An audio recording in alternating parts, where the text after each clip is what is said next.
Cost to serve or cost to market or cost to reach a farmer is actually very high. Pandafos was an accident, but the crop did not succeed. So I was part of this program from the beginning. But the learning here is it did not succeed because the ethanol policy, the biofuel policy has a very big say on whatever we are trying to do. Is this the project that was shut down because of government policies? Yeah. The government can put up every village or every 1,000 acres one weather station, which is like 10,000, 50,000 rupees worth.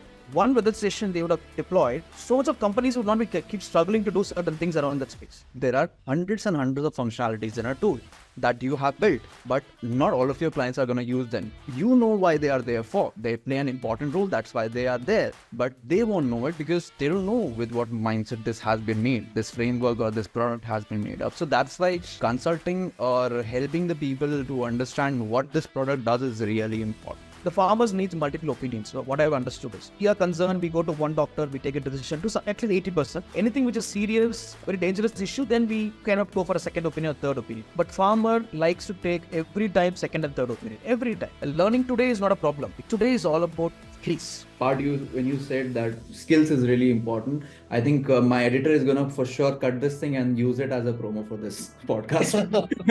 I'm 100% sure that that's gonna happen. I mean, sometimes deal goes to the backstep and the entire focuses on what mistakes they should avoid. Agriculture is a sector foundational to human civilizations, and in this sector, the importance of innovative farm input companies, it just cannot be overstated. They are basically the backbone of agricultural advancements, providing essential resources like seeds, fertilizers, technology, and all of these things are very pivotal for enhancing the crop yield and the overall sustainability of this agricultural department or the sector.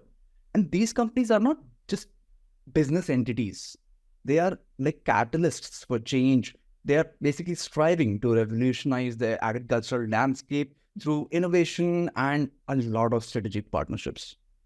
But these businesses currently are somehow and somewhat struggling, to say the least, especially when it comes to reaching out to farmers and then helping them. And one of the issues, according to me, is the over dependency on legacy systems. To overcome problems like these, we find leaders who are not just navigating through these complexities, but are sort of redefining the very fabric of agricultural sector. And one of the visionaries is Pradeep Raj, the founder and CEO of FarmInsta, a company that is the perfect blend, I would say, of agrarian expertise and technological innovation. An agro-industry veteran, a spiritual person, and someone who has not taken a single vacation in the last 7 years and still somehow maintained his sanity, productivity, and innovation. Today, we are honored to have Pradeep Raj, founder and CEO of FarmInsta, on our podcast, where he'll be sharing his insights into the agricultural sector, the evolution of farm input companies, and agri-tech, how FarmInsta is contributing to a sustainable and prosperous agriculture future, and much more. Pradeep, welcome to Market Board. Oh, yeah. Good evening. Very good evening, Anup. Thanks for the invitation. Happy to share whatever experiences that we have. Please. Perfect. Let me start off this thing. I was going through your LinkedIn, and there was this one thing that I would like to read about it. Take up one idea, make that one idea of your life, dream of it, think of it, live on that idea. Let the brain, the body, muscles, nerves, and every part of your body be full of that idea, and just leave every other idea alone. This is the way to success, and this is the way great spiritual giants are produced. You are a big fan of Swami Vivekananda. How has his philosophy influenced your professional and personal life? I think the key philosophical mantra that has been imbibed into my system is productivity, actually, I think. So being productive is something, it's basically karma yoga, in other words, but in a simple word, is being productive. So, right, so whatever we do, every occasion, so any kind of an activity, whether in a corporate circle or whether you're in a non-corporate circle, whether in an impact-driven institutions or your non-impact-driven institutions, productivity is the key, I felt. So that's coming from a little bit of Vivekananda's inspirations. Way back in 90s, I would have kind of read those books. So that's kind of nailed in my system. So just still it is continuing. And when there is high productivity oriented, there is always endurance has to be there, because every time the fruits, you will not get the fruits. It will be a little difficult to achieve the fruits very early or at the time we wanted it. So productivity coupled with endurance is very key, actually, I think. And that's also key in a sector like what we are working, because it has got its own space, it has got its own style and culture, and it's very scattered, and it is not kind of you cannot, it's not homogeneous, and the country is also very unique. So the sector is also giving us a lot of challenges to be even more productive and even more endurance towards what we really wanted to achieve, that idea. That brings to a follow-up question around that in the agriculture sector specifically, there are a lot of things that will, as you said, not a lot of things that will make impact right away or the time that you want them to be. It must be frustrating at times. I mean, so see, you talk, right? If you do something, there has to be some reciprocation. Yeah. So here the reciprocation rate is little actually slower. Slower in the sense because of, I mean, it's multilingual. We're starting with basic problem. It's multilingual, it's multi-cropping system. And you have the complete Indian subcontinent, all the climatic zones are there. So anything that we wanted to try cannot be across the country on day one. It has to be across, I mean, some small state clusters in that it has to be implemented. We have to try it out. When we take the same dish to the next particular climatic condition, that dish will not be accepted in the same way. We'll have to recook it, modify it. So that's been the classical nature of this. I mean, we'll have to manage that, and so we are managing. So the pace is really a concern. I mean, I think one of the analogies would be something like, so I read this book of Neil deGrasse Tyson. He's an astrophysicist, a great one. In his, I think it was his first book called Astrophysics in a Hurry, something like that. And the first sentence that he says in that book was something like, the universe is under no obligation to make sense to you. right. I think that is something that you have, as you said, you need to be productive, you need to put in your efforts, but there's no obligation from other factors that, okay, you did something, you're going to get results. There's no obligation at all. I mean, also you have to think through a little, I mean, see, early 2000 to 2009, 8, it took for ready for a Gmail to become a product. Yes. It also took them 10 years, and YouTube took 10 years. By the time 2012, only they really, I mean, able to establish themselves from 7. So I think for a sector like this, 10 years, we are doing something. I mean, we are trying level best. I mean, I think when the Play Store was common to everybody, known to everybody in the rural areas, we started these kind of products, right? And like 10 years, I think it's quite a good, I mean, you have to wait, comparing, I mean, looking at the other sectors, how it happened. But definitely Corona has helped. That's like, we have actually skipped about 2 or 3 years. I mean, definitely Corona helped us in a way of penetration, etc., in the rural areas. So that's really helping us a little bit. The base has increased now. So basically, by helping you, you're saying that people have understood the importance of that, right? It has accelerated the way adoption has in the rural areas. That is interesting. So how is our fiscal year just ended, 23-24? And how was the last year for you and FarmInsta? So we kind of pivoted into a new model. In the last 5-6 years, we have been trying to build one particular solution, and that's been now well adopted by the companies. And now we are pivoting into a newer phase to kind of help the companies even to reduce the cost to serve and also reach better. So that's been the last year in terms of our approach and strategy. And we are seeing a very good adoption. I mean, all the companies, all the clients really like the idea that what we are trying to do. And we are trying to see how best it can be scaled up in the next 2 to 3 years. Mostly your efforts have been in the product end of it, like making that's really good. Because I have seen a lot of people who are just jumping into the market with half-baked products and then they're saying, dude, we are not getting any adoption. I'm like, your product needs improvement first. Spend some time there. Interesting. We have to keep pivoting also, right? And earlier the adoption rate of farmers was slightly not so attractive. Now the adoption is quite attractive. The numbers are good.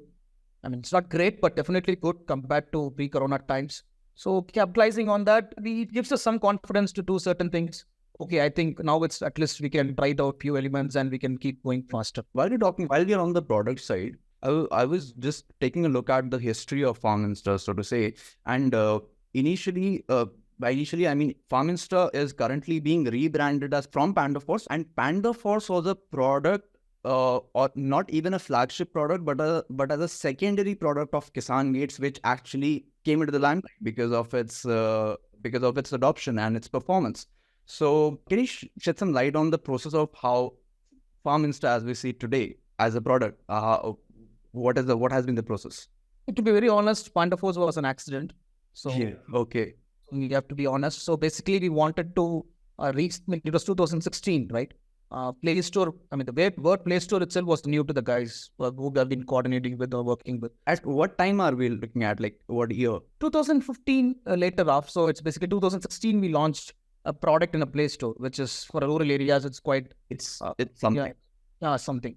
So we thought, okay, farmers cannot be reached initially. Okay, let's actually digitize the people who are working with farmers. So that was the initial idea. So let's not try to attempt and reach farmers and try to, one is reaching the farmers. Second one is what kind of value addition that we can do over a mobile application may not be that effective. So we understood that the field officers are the key roles. I mean, they always play a key role.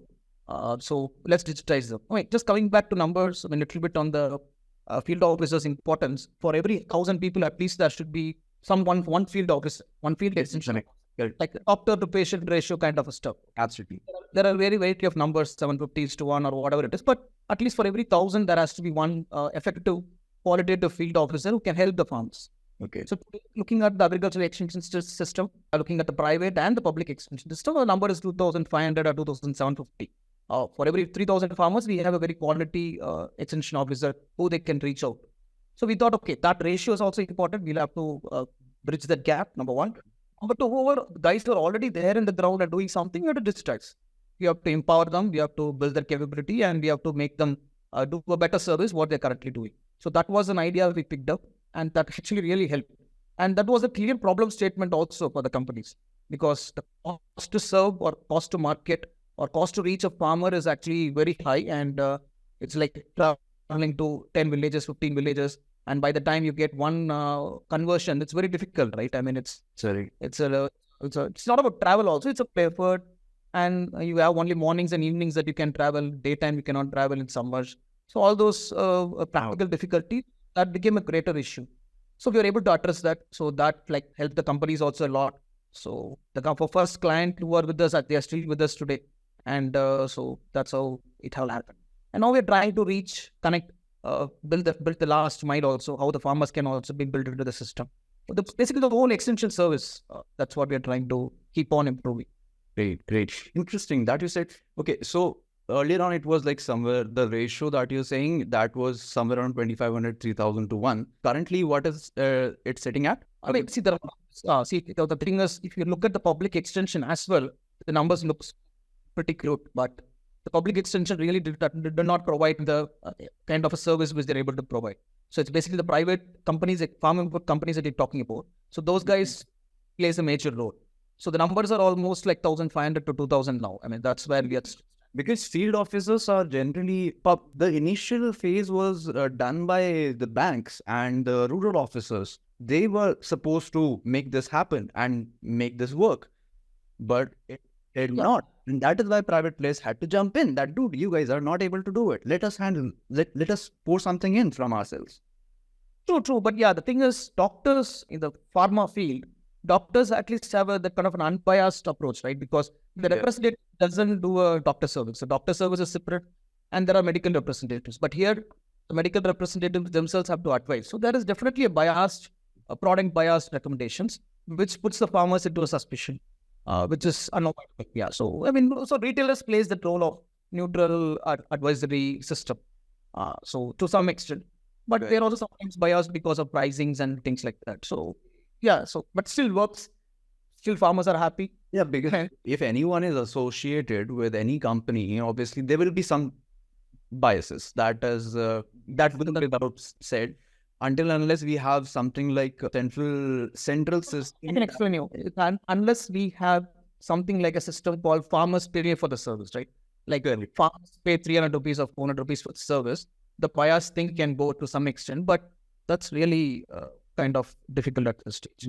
Maybe that is where a kind of a brokerage system that aggregator system that FarmInsta is trying to build, that will be very helpful. That people have a set of products, and there are a set of farmers, and there are a set of, you know, the on-field managers and these people, and they will be reaching out to those people and they're saying, see, this is a list.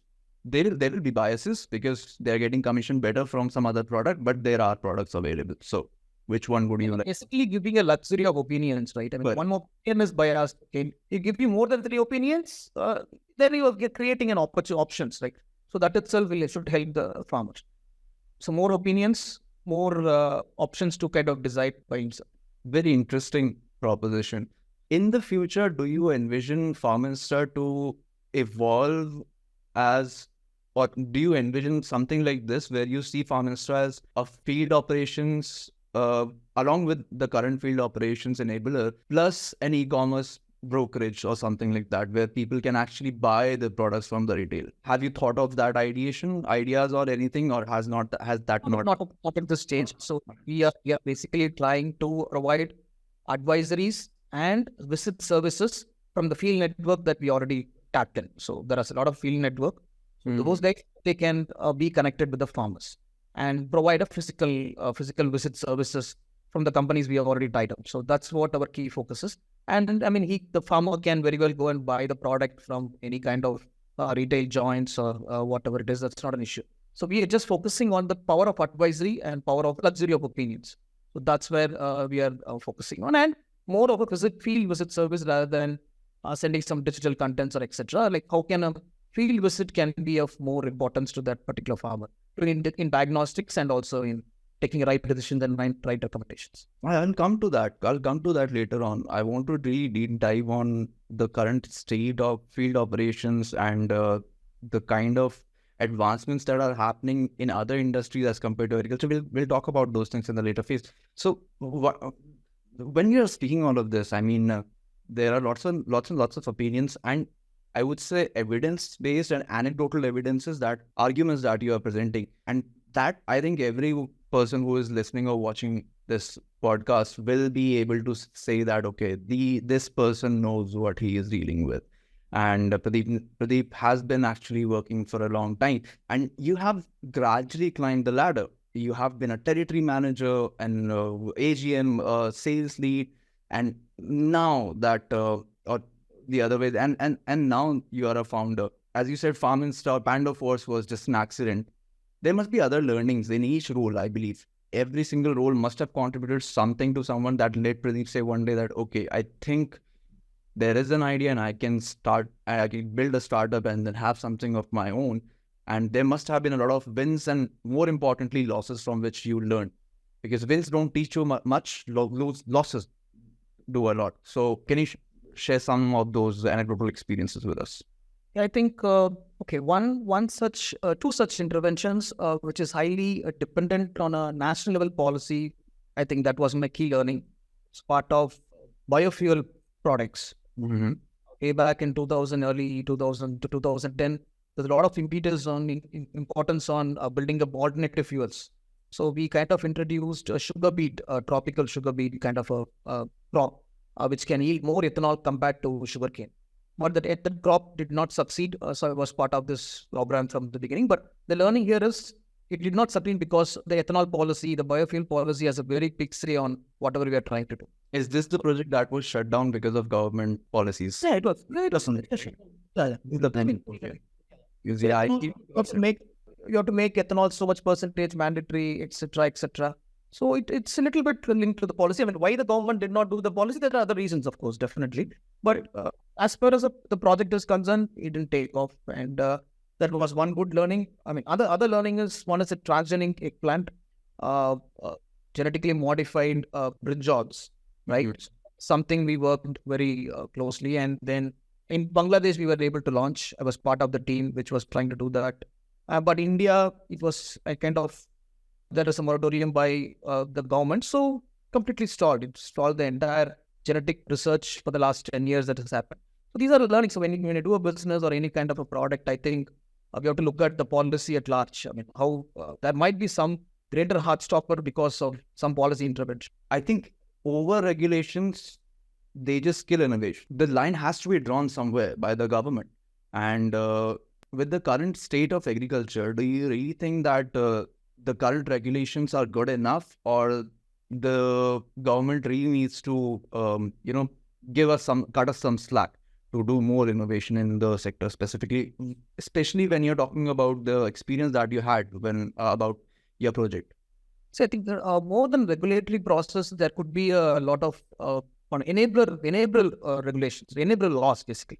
So when you look at a country as a whole, let's say that the government which is running and there are percentage of policies, you have put only one half and one of this, right? How much is regulatory policies and rules and how much is enabler policies and rules. So the balance should be, I think, sector specific also we can create that balance. We have to see, okay, in this sector, in this particular area, how much of regulatory interventions we made and how much of enabler interventions we made. I think that balance we should be able to look at. And after all these interventions, what was the actual output from the sector? That so that also, right? I mean, so we, regulatory is definitely important, but how many of, let's look at a pie, right? I mean, are we balancing it for every sector? very high picture, very aerial view, I'm saying. Yes. If you go to individual regulatory rules or individual enabler rules, that might be two sides of the coin, which is okay, fine, well and good, but still, how much you are trying to enable? See, for example, one particular discussion we had was with one of the venture capitalists. I was taking just instead of the government can put up every village or every 1,000 acres, one weather station, which is like 10,000, 50,000 rupees worth. One weather station they would have deployed. So much of companies would not be keep struggling to do certain things around that space. Establishing that one weather station across the country is pretty easier for a country to do. That's an enabler law, right? That's an enabler rule. So those kind of things can be done. There's something like fast track, right? Fast track is an enabler. It's not a regulator, basically. So something like that be done actually in other respects. For example, if solar companies are getting subsidized, that's an enabler. That's an enabler. Right. So you have to take some decisions for the company, for the sector that really help. Talking about the overall India and when it comes to India, I mean, the agriculture sector overall, I was a bit disheartened, to say the least. If I take a look at all the figures, and you can help me with that, because India is like one of the biggest agriculture producers alongside like US, Russia, China. And obviously, the disclaimer is like it's a crop by crop ranking, and it depends on import, export, and a lot of other factors. I completely understand that. And when it comes to like China and India, both of us, our countries have like amazingly huge populations, and there are a lot of internal requirements because of which the production has to be high. But 70% still, to this day, 70% of India is still dependent on agriculture for livelihood. Yeah. And even after that, we are far from even the top 10 most advanced countries in the world when it comes to agri-tech. US, UK, Canada, Australia, China, these countries have enabled, as you pointed out, these countries are doing a lot to make sure that they enable the agricultural sector, the agri-tech sector. And this is very fascinating to note that we are very far when it comes to agri-tech sector. So what are we missing? What are the things that you would have loved to see in the agri-tech sector that the existing or the future governments may help you? So I think it's the simple answer is small farms, right? So when the farm size is small, that your investment capability goes down, and you'll not be able to invest on a special initiatives which can give you a better productivity. So that's a very simple answer. It's a no-brainer. So like other countries, the farm size is large, so you have enough investment capability, and you can invest in certain machineries, etc. So you get a better productivity. So that's why the problem still remains. But of course, there are companies beautifully, they are trying to do aggregations at the farm level. They're trying to create some spokes who can aggregate those demands and aggregate those farms and do some corporate productions. Of course, still there are some interventions. The problem is, if you do such an intervention with the last 5, 6, 7, 8 years, people have been doing, but the scale up, the fast it grows is slower. That's the worry. So that's why people are getting a little demotivated at certain areas. And especially, you rightly point, there is one important thing that you pointed out. In India, the average farm size, the average investment, the capex that a farmer has to put in, as compared to the field that he has and the yield that he has, it's the investment is not worth it to put in such a small farm. So, sir, somebody has to aggregate, right? Somebody has to. I mean, that's what people are talking about. Everybody is trying to aggregate any one point of any one value chain, any one node. Everybody's trying to aggregate some part of it. So, early 2010, 11, 12, I mean, one such effort that we took as part of one team is where we were trying to provide mechanization services, transplanting services for paddy. The key takeaway is because harvesting has been completely mechanized, 90% paddy fields are mechanized, harvesters are in place. So how can we do to transplanting also? We tried. We are not able to aggregate the demand. I mean, it was still I think people are trying. Over the last 10 years, people have been doing a lot of attempts to aggregate the demand to kind of mechanize and get the value out of it. But still, we are finding it difficult. And aggregation also should have some kind of conformance, right? I mean, like this season, this crop will be there and this much percentage of crop will be there. So all those things keep changing. So when a paddy region completely shifts to corn or cotton shifts to corn, so all those shifts happen. So you're not able to do that aggregation in a very economical way. So that's where, I mean, private companies, obviously, whenever anyone opens a private company, they have to say their P&Ls.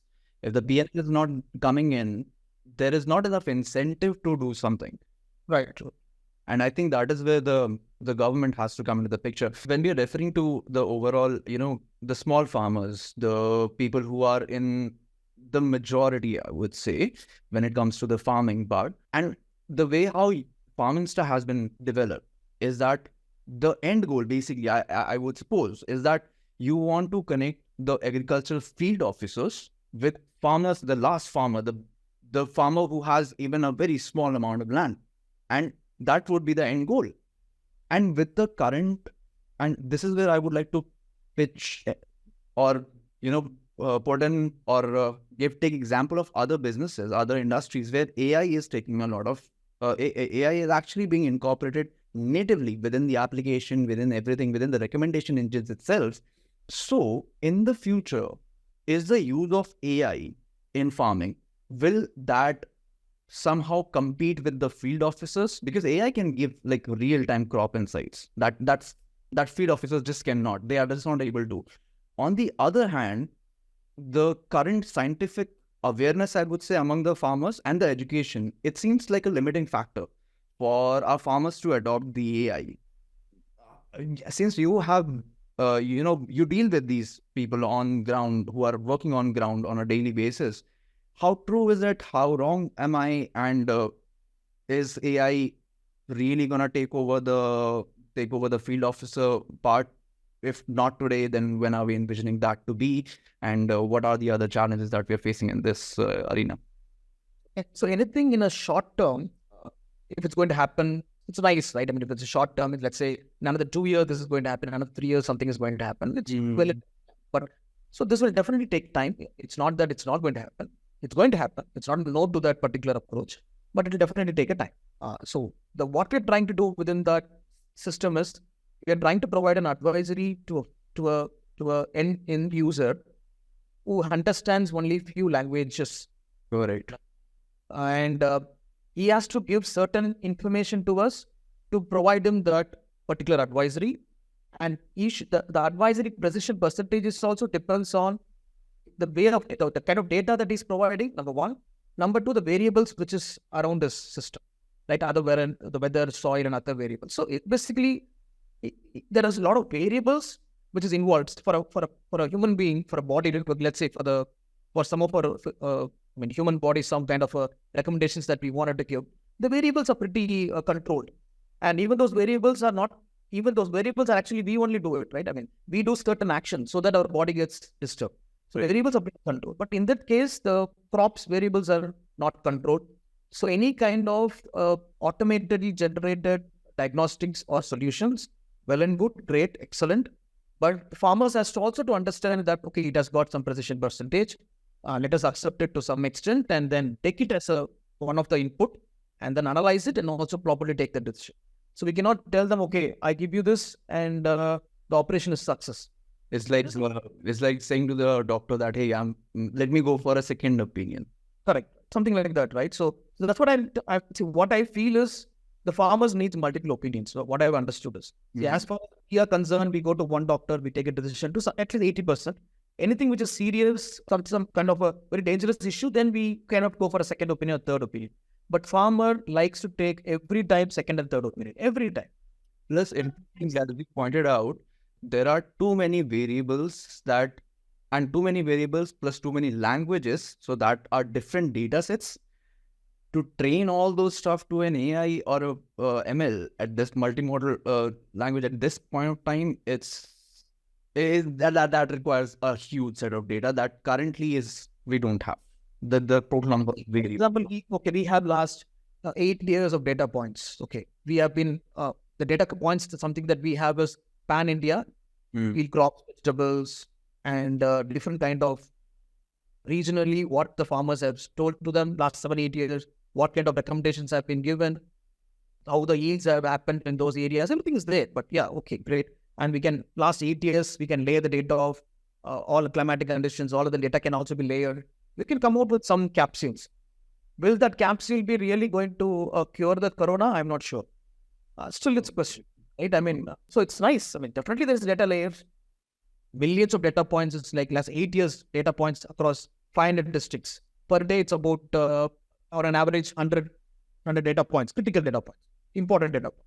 So even with that, you cannot create a capsule to, give a high precision recommendations, right? So that's where the problem is. In this case, if your AI engine hallucinates and gives wrong thing, then a person could lose his farm. So I think that's a big bet if someone gets into that thing. So as an end user, his persona is also, he's not a graduate, or he's not somebody who. That's what education is like a really limiting factor, and especially when it comes to these people who are, if I put them as the bottom of the pyramid in the economic pyramid, if I say, like for example, like the GDP. If we talk about just the GDP and the contribution of agriculture, Indian agriculture in India's GDP is somewhere around like 15-16% around that number, and even that time, 44% of like the national workforce. That is hilarious, actually. The number 44% is working for a GDP, 16% of the GDP, and that's a huge number.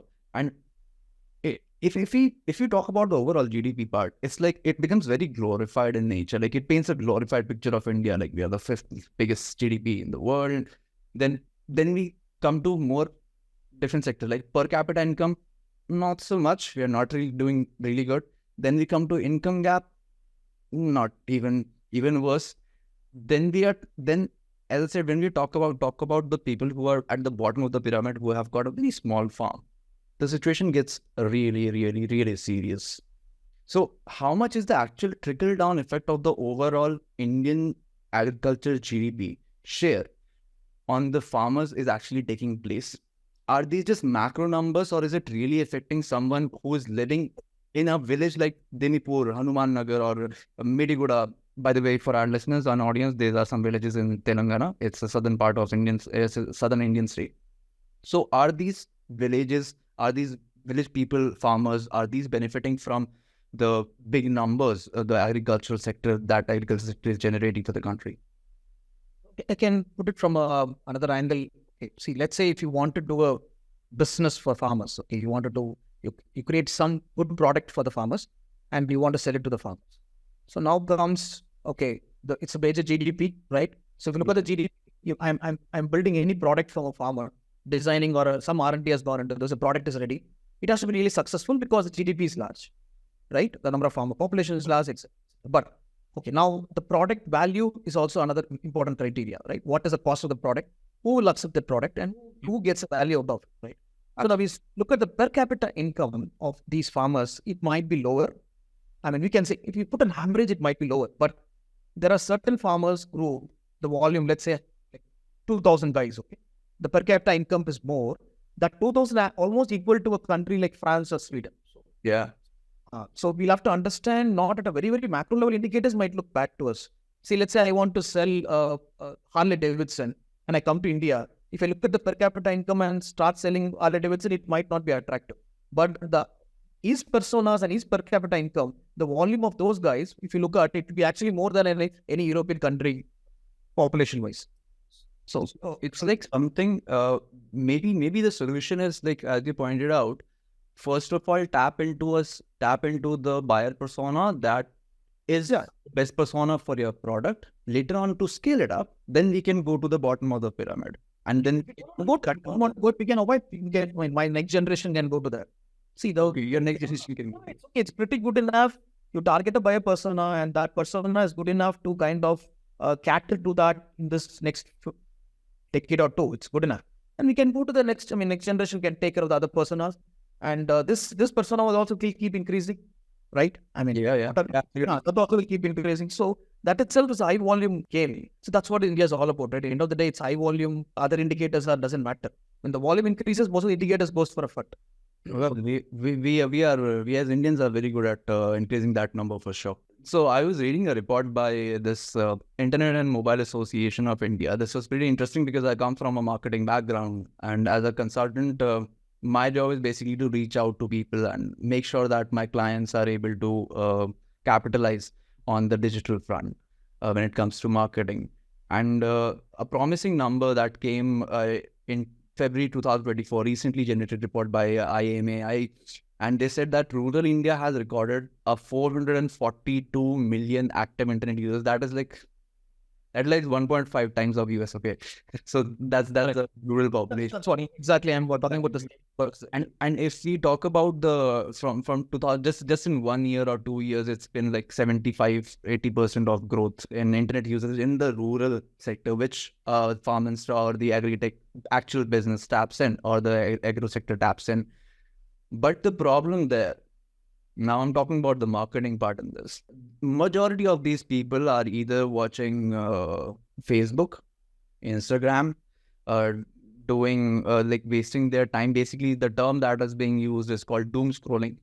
So you have on FarmInsta a thing called DCN, Digital Campaign Module, where everything that is being generated is for the farmers, how to do the crop yield, how to increase the crop yield. I mean, what are the products, how the products are good for your farm and everything. And that is the productive side of it, the productive brand awareness. According to you, how important is it for the farm input companies to tap into the productive content development and have a proper marketing strategy for their agro input businesses when the current population is majorly into short, like small videos and short videos? And is it easy for them to shift from something like the new platforms like ShareChat, Moj, those kind of short-term platforms, to something like FarmInsta? I mean, that's the philosophy. That's what we are also trying to do. So how can we grab the attention of a farmer, number one, and how can we also keep him attracted to that particular platform so that he keep doing such kind of engagement, how he does in YouTube or ShareChat? Will he be able to do it FarmInsta? It's a question, right? But so having said that, too much of technical content or too much of professional content or too much of business content, we also don't read, right? We sometimes gets diverted to other kind of cricket, girls, Bollywoods, etc. So we also do that. So definitely the interest rate will be definitely lesser than he being attracted to any other general entertainment channels, entertainment short form videos. But our attempt is to, be professional and be sincere in creating short form videos which can help the farmers if they're really interested to kind of focus more on their agricultural side and the business side. That's an attempt, but yeah, definitely it will not be more. It will not reach that kind of a screen time, but definitely it will have some portion of the time. Okay, we'll spend. Let's say we tell our kids, right? Instead of watching Netflix, why don't you watch TED Talks? Yeah, why watch? See, YouTube. I don't know why TED Talks is in YouTube. It should be in the separate channel itself forever. In fact, if you ask me, right? So they used to go to the channel. They have an amazing application. I watched that. I do not watch TED Talks on YouTube. Like, I hate that. The TED Talk, the application is so amazing. So naturally, our generation, before YouTube, we were watching TED Talks, and that's the pathetic state. So we were not watching YouTubes. So we were actually attracted towards TED Talks in 2006, 7, 8 in our generation, right? So now the YouTube came and YouTube had more opportunity of more talks. But it has become a garbage because it's a diversion. It might not be a garbage, but we are attracted to other garbages within that short form videos or whatever it is, right? So it is like, how can we create a sincere TED Talks for agriculture?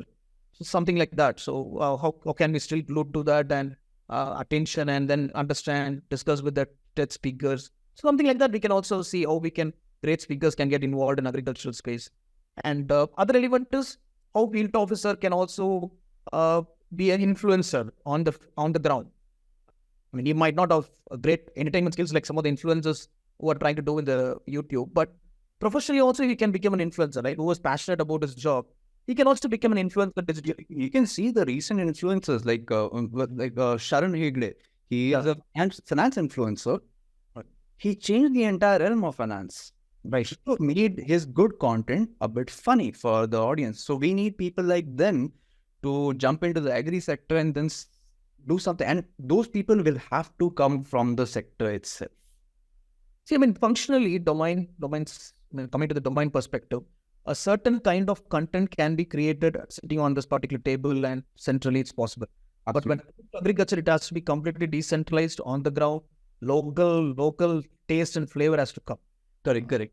Local aroma has to be there. Their language, the styles, the today's problem has to be there. So we need basically, I think, around 1 lakh influencers from the field to talk about certain things, and that becomes a major kind of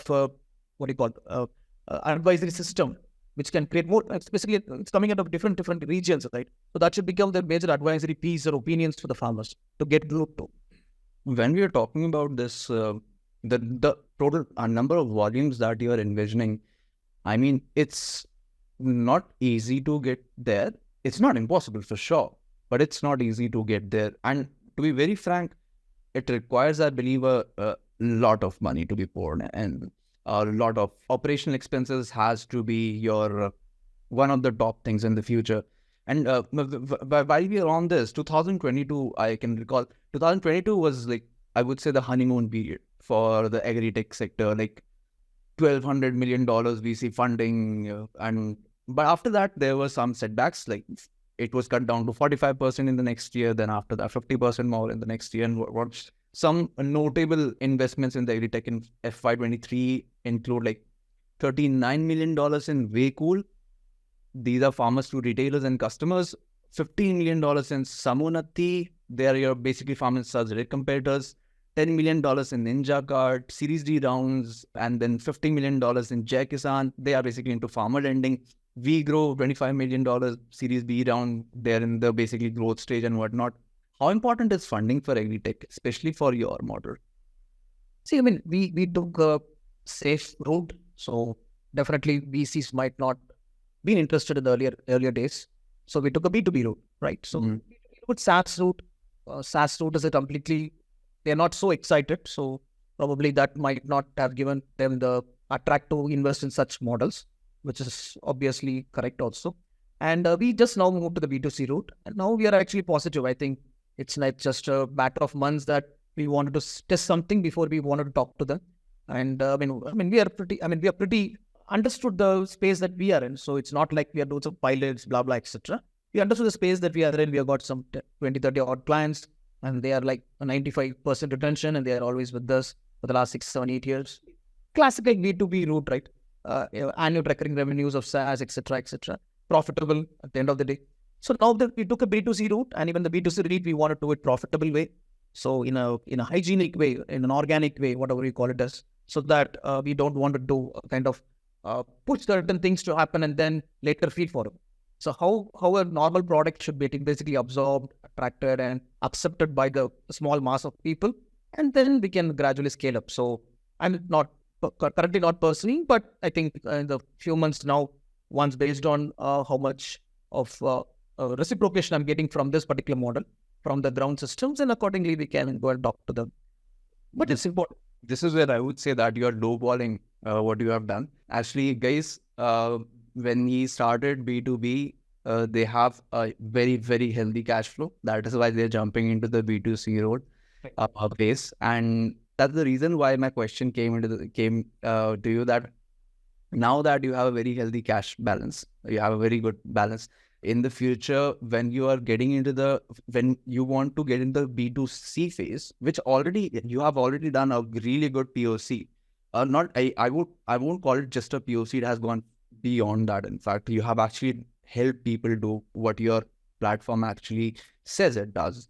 And then for the scale up business, you're saying that, okay, in the future to scale it up, we have what the VCs require. And maybe in the future, then we can pitch our product to them that, hey guys, now we have a leverage. We have a complete show of what has been done by us. Now we are scaling it up. Would you like to be a part of it?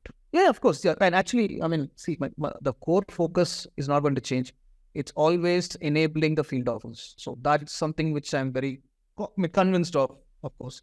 I mean, we believe in the channel or the guys who are already in the field, empower them with as much of AI-based information as possible, recommendations as possible, tools as much as possible. So that guy takes care of the farmers. So that's our ultimate motive. So that's what we are trying to do. Of course, farmers have a platform, blah, blah, etc. But still, the core focus is to enable and empower these guys to various methods and then see how that impact is able to create. And I think this would be the best way to, the way how I, as a marketer, I would say is like you have gotten a hold of one person, the field officer person, and you have built the entire thing around him. Around that, yeah. Everything that he requires, that his connection requires for that person, everything is there on the platform. And when one idea, that's it. Yeah. Then that's the one idea. One person, one idea, no matter where he is in the entire world, it's just for that one person. Now, if you have thousands of them, all of them are applicable to this. Really, really interesting because people nowadays, the entrepreneurs, the new entrepreneurs, so to speak, they are like, we'll do everything. We'll make products for everyone in the entire value chain. Some have succeeded really well. I won't say that they have not, but others are like, why are our products not working out? Because you have done it for all, but it's not good enough for even one of them. True. Well, see, to be honest, I also did that. I also made such mistakes. So we were the first supplier to Wakewool way back in 2016-17. So when Wakewool started, and we were the back-end procurers for Wakewool from Hosur and Bangalore regions. Something like that we started. And IB and Wakewool tried out all the margins and profitability. The economics of scale for the vegetables didn't work out. And I took a decision, okay, this is something that requires a different approach. So maybe it's not in my DNA. So we actually dropped it. So we have tried certain things. Of course, not that we have done any mistakes. So we also did certain mistakes. And then we just focused on one thing and one thing forever. That's a really, really, really cool to listen. Let's jump into a little bit of your education background, Pradeep. So genetics and plant breeding. Wow. That's a fancy term. Actually, I have not heard of it. Even though my college education happened from Govind Ballabh Pant University of Agriculture and Technology, right? So I have a lot of people who are in College of Agriculture came from there, and but it's an interesting thing to create one seed of high-yielding varieties or high-yielding seed. It takes 7 generations to cross, etc. And you have to meet and then get that beautiful one hybrid. And then we sell it to the market. So R&D is very, very critical. So that is the strength of these other companies. The time they spend on the R&D, the final product will be like so beneficial to the farmers actually. How much has this entire, the understanding and the knowledge of this? By understanding, I mean, obviously you must have the bookish and the practical knowledge of it while going through this, what is it called? The program. And how has it influenced or steered your career? That would be my question. Like overall, the R&D part, how has it steered your career? And has it played a role? Obviously, it must have played some sort of role in the initial phases of your career. But is it, or with FarmInsta currently, is that a trickle-down effect from the different places where you have worked, or the genetics and plant breeding that you learned? Is that playing any role nowadays? Quickly short in this, my understanding, I don't know how many people agree to this. So initially there was a lot of, revolution around good fertilizers, like 80. So you put good fertilizers, you get good productivity, right? And then 90s is all about creating good hybrids to get good productivity, not rely completely on the fertilizers, or whatever variety that we put, the particular variety is good response to the fertilizers. So it's a good, beautiful combination of both. And 2000 to 2010 has always been the research on biotechnology.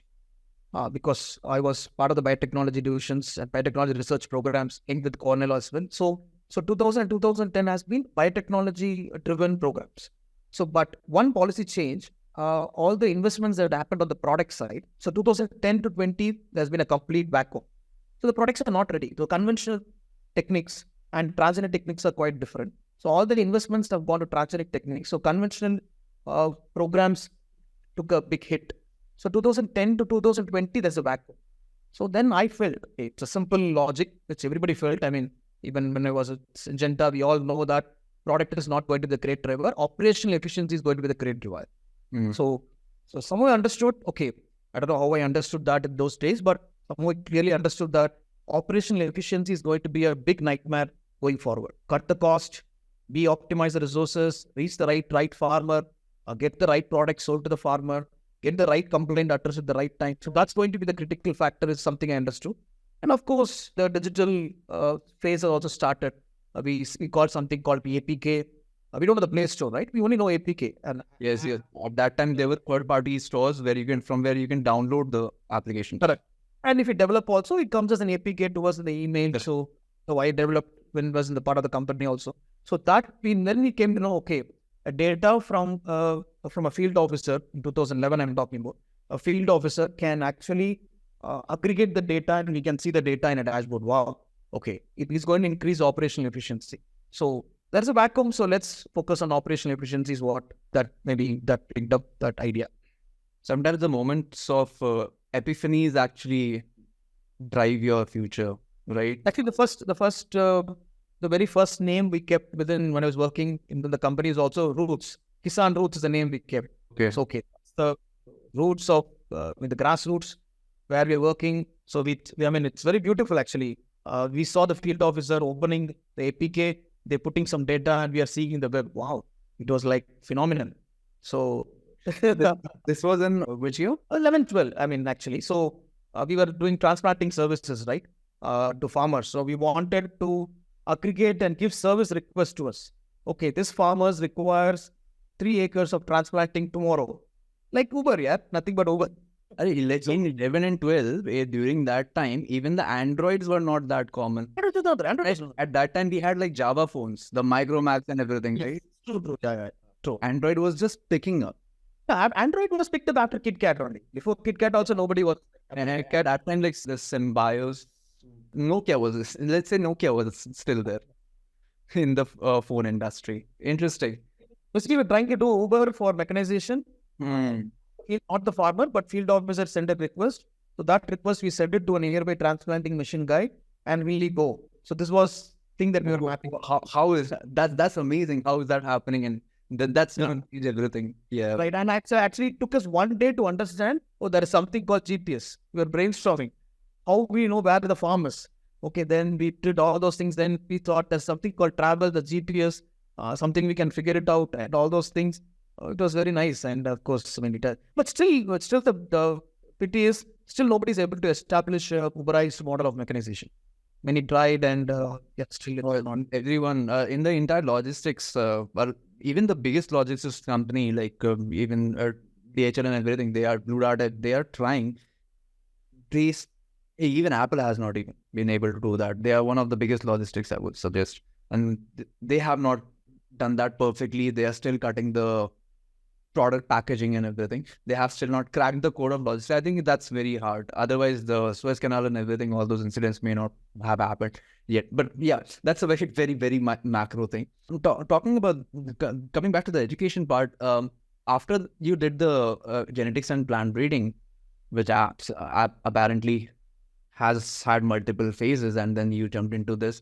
Then later on, you went into doing your international business program and your 3-tier executive program, one from IIM Ahmedabad and one from IIM Calcutta. Why? Number one, and what were the learnings, and what were the real impacts, and were there any impact on business leadership and management that you had? Because I want to finish by saying this, that because I have seen a lot of IIM students, IIM alumni, some of them are really good. Some of them are just, I would say, it's just, the IIM is there on their CVs. That's it. So what was the impact? Because executive programs, they're enrolled by only those people who actually want to learn something. Right. Okay. I mean, I think it might look funny. Somebody hears it. So I want to start a business. So I was in consulting for 4-5 years. Did a 3-tier program in IIM Ahmedabad. With consulting, a little bit business background, some principles understood, great, fine. So I decided to start a venture. So I thought starting a venture, you need to kind of go through the entire process, right? The business canvas, the financial. And so I thought, let's enroll in a program and parallelly build a model for the company. So that was a very funny idea I got. And so I enrolled. And in the same phase, it was 11-12. And I registered the organization in 2013. So that's how it happened. So just the question is, did that help? Sorry, that's the question. Okay. But definitely, yeah, of course, 100%, because I read a lot of books also during that phase. Now I don't read. But those days I read a lot of books. So, I mean, while reading books actually gives you very proper interventions. What are we trying to do on the real life? You can exactly pick it up from the book. Sometimes it's gift also. It's like a blessing that book comes in your hand and you read that line. It's like, wow, okay, how that's happening. So that's how it is. So similarly, when doing a program, we talk to the professors there in Calcutta. So I also send my kind of few ideas which I had.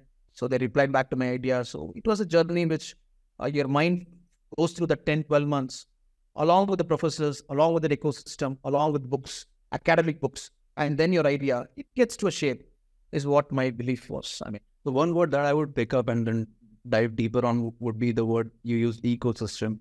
I would like you to say more about it, because people who are in an IIM ecosystem, that plays a huge role, because you see people around you who are very ambitious. They are really good at what they want to do. Majority of them have a very clear sight of what needs to be done and where they want to put majority of their efforts. And I think at that time you were also clear that, hey, I have a startup that I want to grow and I'm jumping into the industry. So these things, all of these people must be sort of catalysts for you, and vice versa, you will be for them.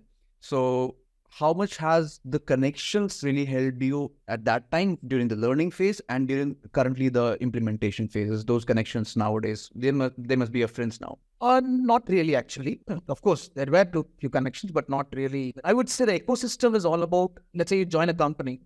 The company's ecosystem, the culture might be great, but active ecosystem might not be there. In the sense, like, it not be every day you learn something new. Get a repetition of same things doing again and again. Sometimes it might be really, really comfortable, beautiful earnings, but it might not be productive. I think you should not leave that space, but you should create another ecosystem parallelly, which actually supports that. When I did that program also, I had a great role to play. The company's great, blah, blah, etc. But still, it was not giving me that kick on a daily basis. So another ecosystem and then bring that also, right? So every time you don't have to leave a place or shift a place, you can also pick up one more place, one more dish, which can kind of satisfy your hunger. So that's how ecosystem can help. So of course, connections, I'm not a great networking guy by DNA. So maybe that's also might be a reason, but still, so not much of help much. Interesting. What is your recommendations to the people who are thinking of joining agriculture or agri-tech industry as marketers or agri specialists or managers or engineers? What would be your recommendation to them? I think you will support me after I finish this answer. See, today is all about skills. So it's not about functional expertise. It's not about knowledge. Of course, it is there, but that's not going to take you to the place where you wanted to go. It's all about skills. When I say skills, it's all about tools today. So you will have to be very, very well versed with different tools that is revolving around you, like a 9 planets, right? You have to be very well, understanding of the tools. So I don't know whether the academic teaches the tools. I don't think so. It's just that some subjects are coming like A, blah, blah, etc. So they're only teaching concepts and some high-level academic words or theoretical explanations, but skills are important, I think. Skills only differentiate. So skills I mean, like earlier when we were there, in our generation, skills mean communication skills. Somebody's able to articulate well, somebody's able to communicate well. Oral and written communication skills, soft skills. Presentation skills, PowerPoint skills, and MS Word skills, etc. Right? But today it is not about PowerPoints. That's gone. Yeah, that's AI. There's nothing to do with my MS Word now. There's nothing to do with English speaking. There is somebody's going to give you all content. So now it's all about tools and how effectively you can manage those tools, right? That's the skill sets that we have to build today. The part when you said that skills is really important, I think my editor is going to for sure cut this thing and use it as a promo for this podcast. I'm 100% sure that that's going to happen. Yeah, because see, I've done a lot of courses like UNSW, Harvard, Stanford, Cambridge. I've done all those courses, online courses. And I think they help you to strengthen your fundamental thought process. That's it. The implementation part, that is where you have to always keep learning. Always. Every single day you'll find, like for example, I learned 2 tools that I'm currently piloting. And they just came up in one of the newsletters. And I just want to check them out. I mean, what's wrong? That's the reason why they are giving a free trial. So just take a look at it. As professionals, and especially as a marketing consultant, that is my job. I need to know. Although, I mean, one understanding I got, I don't know whether it is right or wrong. You can correct. So for me, a tool that has been provided or built by a company is actually a consulting work completely commoditized and productized. Absolutely, yes. Absolutely correct. The whole consulting work, right? You have to pay for a consultant the entire process of a go-to-market strategy or a sales strategy or whatever. It's completely productized. But it's a high-value consulting service, which is coming in a subscription rate. So once you have, this is where the new tools and your skills and the fundamentals come into the picture, and then they become one product. So, for example, if I have multiple frameworks in the picture. Okay, for example, for inbound marketing, for inbound and SEO. These are just the 2 I'm going to talk about. Just inbound, only content and SEO. I have very strong framework, very, very strong framework that I say, okay, pay me XYZ amount, here's the framework for you. So I have productized it, but this product came into being after continuous development of like last 5 years, at least 5 years. But there is a flip side also, Anup, because see, I'm also doing the same business. We have a product called Panda Force, which is a productized go-to-market solution for green book companies, right? So it's basically my consulting knowledge, whatever process knowledge is productized. That's what it is. But the flip side is when it's completely productized 100% with no role to play from a service angle, the adoption or sometimes the understanding or usage might not be also having an impact. So your frameworks might not be correct. Absolutely correct. You can have a lot of tons and tons of Help articles and support documents and AI chatbots, knowledge base, but still, you don't get the complete output. That's also there are hundreds and hundreds of functionalities in a tool that you have built, but not all of your clients are going to use them. You know why they are there for. They play an important role. That's why they are there. But they won't know it because they don't know with what mindset this has been made, this framework or this product has been made up. So that's why consulting or helping the people to understand what this product does is really important. If it's 1-to-1 or 1-to-5, you can manage it. So recently one company, the same cases where the management is fully wanted to build this and make it complete use out of it, but the down the level is like a little suspicious of things like that. But that is 1-to-500. 500 people has to receive the value out of it.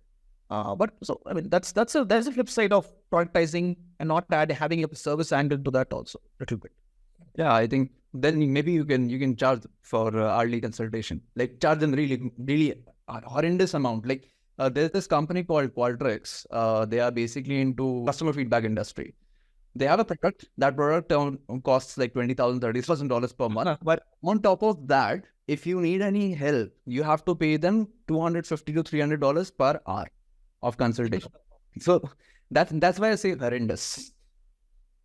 But they are like a bigger giants. So maybe they have got themselves into the safer space and call themselves as a super, high level products. You cannot just afford us. So just let it be and all those kind of stuff. So they have to Not revenue, not about revenue angle to that. It's about some product is ready, but it's not fully utilized. We are feeling bad about it, right? I mean, hey, come on, Yeah. what? That is the reason why we said that okay, we will provide the consultation. That's why every single people who have product consultants, that's the reason they have product consultants, that you are not able to use you are paying it, but you are not able to use it. And the reason is, if you won't use it, you won't see the full benefits, and tomorrow you're going to churn out. We know that you're going to churn out because you're not using it properly. So that's why the product consultation is really, really important after they join or get on board.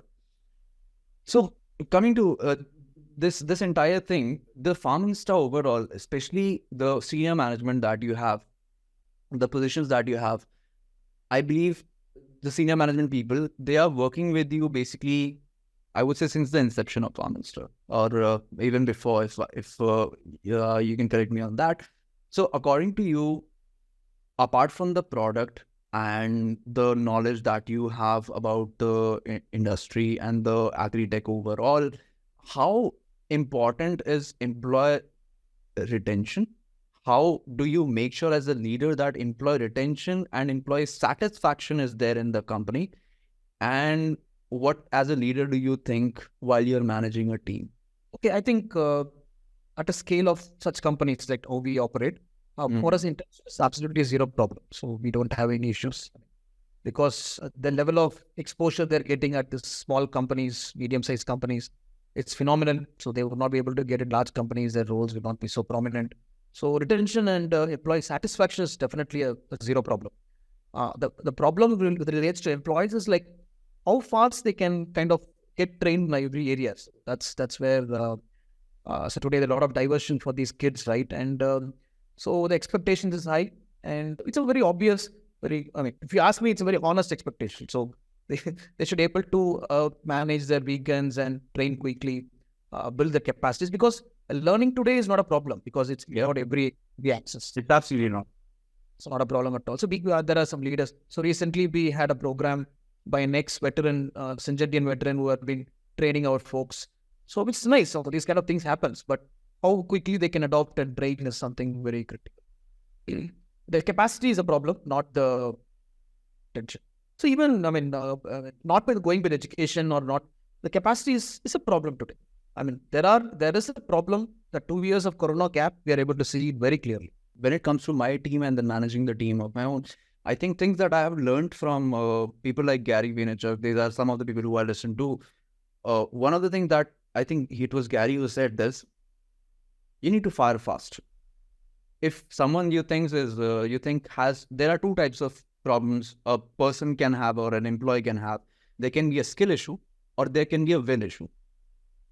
If it's either of them, skill, you can still help them if they have a lot of good amount of will. But if there's a will issue, it's just impossible to deal with those kind of people, and you have to fire them fast because they'll take your time, they'll suck you deep in, and everything will be lost. And the people who are stick with me, they are with me all the time for everything. And obviously, wherever there's anything, so for example, they have their specific roles, I give them a lot of benefits on everything. So because I know that you do not have a lot of churn in your company, that I have done some research about it.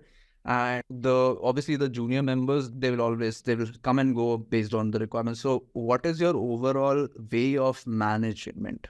So fire them fast, definitely not. It's not started with me. I don't think it will start ever. We have to read such concepts a little more deeper because we're not coming from that background, right? Last 20, 15 years, we have been in a different cultural companies. Yeah. Also, that style and working is still there. It's not changed. My previous company, style and culture is completely there. It's just not changed. There are some personal maneuvers that's happening, but still that culturally that is strengthened your approach of leadership styles, right? So that's not going to change now. I don't think fire them fast will not be the case I will adopt also in the near future. It would be like wait and watch and be patient and see. So that's your way of like, let's wait. Let's try to help them and then as much as possible. Okay, that's where we are here for at the end of the day. That's the stage we are in today. So we'll try to mentor as much as possible and build these people. Well, that is very interesting because this is where our opinions differ a little bit, but I understand. And I think your way of overall, responding to the situation generally is very calm. And you are usually a very calm person. This is where my next question comes into the picture. You are a very calm person, but there are moments that actually get under your nerves. Which one is the worst? Walking out of a conference in Goa where another agri-tech company was presenting numbers and you knew that those numbers were outright wrong. Or number B, in a demo when you know the prospect is saying something absolutely incorrect and you outright tell them that they are wrong when you know that they're going to they're going to feel bad about it. Yeah, I'll tell it. I mean, that's what I do. I don't know. I mean, you're making it hard for the person sitting next to you or the problem here is it's a consulting work, actually speaking. Yeah. Looked at as a product seller. So I'll have to tell them, boss, it's a product, but we are doing consulting, right? So when you're a consulting, you'll have to listen to the consultant, what they're talking about, right? So, I mean, I think yesterday we had a very very heated argument with one of the company's place. And it was very funny also. They're saying, no, we are the customer and you have to provide what we ask. We said, no, you cannot provide because it will actually it will not help you or it will disturb your entire objective. So that it will take them time, 6 months to realize it, but I cannot make them do that mistake and realize, right? So we are here to kind of stop from happening. So I'll be very upright, actually, sometimes very, very, very straightforward. They also laugh at me sometimes. How can I talk like this? I mean, I want to do, you have to tell. Something you tell. Come on, dude. Are you here to close the deal or just debate with us on what's I mean, sometimes deal goes for the back step and the entire focus on, I mean, what mistakes they should avoid. I mean, that's what it is. That's a really good approach. I mean, that's a really nice approach, I would say. I personally don't do that very often until unless I onboard those people. But once they get on board, then I clearly tell them that, dude, this is a wrong way to do it. You need to change this and this is how you need to do because you are paying me. And you are paying me because I have to tell you what you are doing wrong. So, yeah. And help me understand, what was the conference that you walked out of, the agri-tech conference? Was it okay then? No, nothing. I mean, what was, I think Cropin was saying, Cropin was demonstrating. I think, okay, so I don't know whether to touch upon that or not, but basically what I was thinking is, I mean, too much of domain informations are being discussed in such conferences.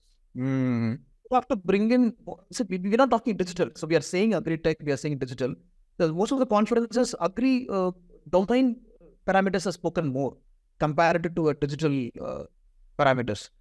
So that's something I think people help me understand what does that, how they differ.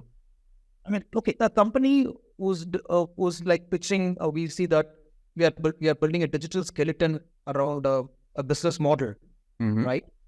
And that particular company, whatever X or Y, now they're not even having very, very basic digital skeleton they're supposed to have.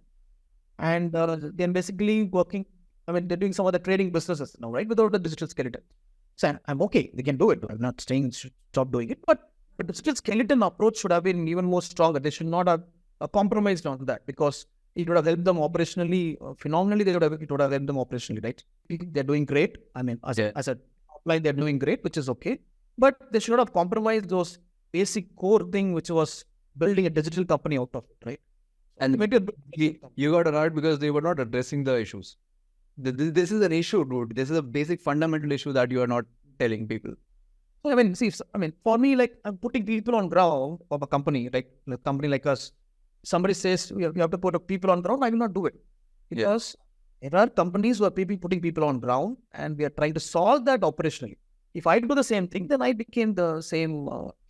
That's again, we're not solving that. We're not replacing anything, right? Evidently. Yeah, that's completely fine. I mean, as long as you are not saying something, because you are the competitor, you are their competitors. I'm not. I'm a third-party person. I can say the name of the brand. The point is, the pity is, the company which is built, which is basically a core from a digital company, built a platform, built a model, and then they're running a business. They're coming to us and asking for a product. Yeah. So then, I mean, what's happening here? Come on, cut them some slack. They want to get some more money. they have invested a lot. I mean, they have to pay their debts, no? Okay. When was the last time that you actually disconnected and went for a proper vacation? And I'm not talking about the business trips. No, that's never been in my style. Okay, even during my, I don't think so. Disconnected, I don't think so. It's never been. It's never happened actually. You read a lot of books. I mean, come on. In almost every other book, you must have heard this thing that, okay, you need to cut some time for yourself and just give yourself some lone time for a long time so that you can hit a restart button. It's all about the time, right? It's about the time. See, it can be a 1 day break, which you can take it in a different model. It can be a half a day break. Sometimes I take a half a day break. Time doesn't matter. I mean, time is like 1 week. Okay, why it's 1 week? Then it can be 2 weeks. It can be 3 weeks vacation.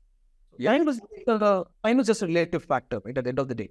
So if you can churn multiple small bits and gaps and then come back strong, it's pretty okay, right? You're like intermittent fasting with the holidays. You can, yeah. So time is just in our mind. I mean, you want to come back. See, something like compared to nap and a deep sleep of 8 hours, right? Yeah. Can bring you up fresh. Maybe you would have taken multiple naps, so able to manage. Interesting. So now, as a husband, as your son of a doctor and father of 2 daughters, when you really made up your mind to go ahead with a startup, did you take into consideration the thought of, you must be making right now, a lot of sacrifices have to be made in your personal life. Did you think of it before you had the thought of opening a startup, or was it a plan as you go kind of a thing? This question will really help the people who actually want to start a startup, and they want to know that, okay, these are the challenges that I'm going to face in the future, and I better understand and know these things beforehand. And what was your approach? Did you plan it, or was it like, we'll take it as we go? It was well planned, very well planned actually. At least that I did nice properly, because I'm married to another professional who's also from the agricultural background. So she was the front runner, and she was handling it for some time, and we could see some of the approaches and models. What is the website, and how a website can help a retailer, talking about 2010-11, and how a website can be. There's no mobile app that times, right? I have to build a website for a retailer. We built a very simple website for a retailer to manage. So I'm talking about those ages. So those kind of things. So that helped me in the 2 years time frame to understand everything. So by the time I felt, I think we should jump in. So we jumped in. Actually, the startup idea was awarded before me actually jumping in. So that also happened. So it was awarded, as some seed fund also was allocated in the 2012. And that seed fund really helped us even before me actually jumping in full time. So that really helped. And of course, and then when we jumped in, then we are like, now Lord Nirvana, like, it's come to the great state of mind. Think about only one thing for the last 10 years. That's it. Wow. I mean, so it was pretty well planned, and your wife was completely cool with it. Supportive, I would say. I mean, not fully supportive. I mean, of course, there are times when Pradeep, give some time. What's it? I'm just saying. Yeah, there are very difficult moments which we'll have to handle it. Yeah. So yes, guys, just make sure that even if you're not getting some support from your better half, just be prepared for it. So that's one thing. So, I mean, it's not about better half. Even your close friends sometimes, or even your associates, colleagues, everything changes when you start. Absolutely, yes. Your circle, you have your time. Basically, your time gets cut down by a significant amount. Okay, we are jumping into the final questions, and Pradeep, we asked this question to all the guests on MarketPod. A typical HR question: where do you see FarmInsta in the next 5 years? Maybe a unicorn in the space. Wow, that's a pretty big jump. But yeah, I mean, but maybe after 3 years, if somebody we see this video, we might maybe be happy about it that we were able to predict. Oh, absolutely. I'll make sure that my editor cuts down one part of this and then say that, dude, we planned everything.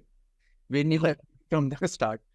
Okay. Follow-up question, Pradeep, what is your retirement plan, if there is any plan? I don't think you're going to give up working 100% at any stage.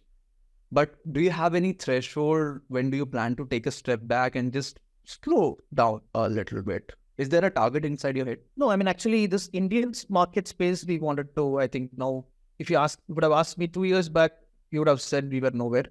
And maybe trying to figure out which is the best model. But now we are able to say at least we can have it. Unicorn might be over exaggerated, but still I think we can do a very good business building from the space for Indian conditions. And the next phase, we are trying to do it for other countries, which is very close to Indian working models because our model also so agnostic, which can be moved to other countries, of course. Some models cannot be moved because, as you know, SaaS is always agnostic in any case. Yes. As long as you keep it low touch, it's agnostic. Low weight, lightweight, SaaS model, getting to a B2C, even fully 100% digital. Yeah. So definitely, if it's 100% digital, definitely we can move as long as we don't put field offices in Uttarakhand or everywhere. So we are good to go, right? So as long as people don't walk out of your exhibitions. So it's basically, so next phase is taking 2 countries which have already listed, which are already planned also. So that we will do digitally, how we can do that. And then after getting that global standhold, then I might kind of maybe slow down a bit. Interesting. So you have a plan inside in your mind that, okay, now is the time. I won't be hanging up my boots, but let me take a breather now. Interesting. Before we wrap up, please share, tell our viewers and listeners. Our listeners come from primarily 3 countries, US, India, and UK. And the age gap is around somewhere around 28 to 45, around that is the age group.